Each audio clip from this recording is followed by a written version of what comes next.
হজরত আবু বকর সিদ্দিক রাদিয়াল্লাহু আনহু ছিলেন মহানবী মুহাম্মদের সবচেয়ে ঘনিষ্ঠ সাহাবী এবং ইসলামের প্রথম খলিফা। তার প্রকৃত নাম ছিল আবদুল্লাহ ইবনে আবি কুহাফা। তিনি মক্কার সম্মানিত কুরাইশ বংশে জন্মগ্রহণ করেন। ইসলাম প্রচারের শুরুতেই তিনি ঈমান গ্রহণ করেন এবং ইসলামের জন্য নিজের জীবন ও সম্পদ উৎসর্গ করেন। মহানবী সাল্লাল্লাহু আলাইহি ওয়াসাল্লাম যখন মক্কা থেকে মদিনায় হিজরত করেন, তখন আবু বকর রাদিয়াল্লাহু আনহু তার সঙ্গী ছিলেন।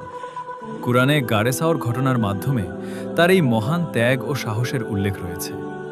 তার সততা, সত্যবাদিতা এবং অটল বিশ্বাসের কারণে তিনি সিদ্দিক উপাধি লাভ করেন।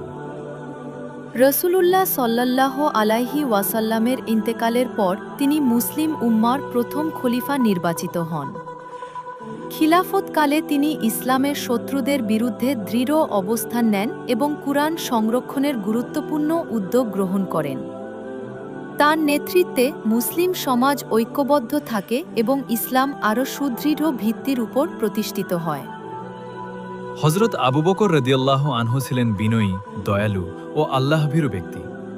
৬৩ বছর বয়সে তিনি ইন্তেকাল করেন এবং আল মসজিদ আন নাবাবিতে মহানবী সাল্লাল্লাহু আলাইহি ওয়াসাল্লামের পাশে সমাহিত হন। তার জীবন মুসলমানদের জন্য সত্য, ত্যাগ ও ঈমানের উজ্জ্বল দৃষ্টান্ত।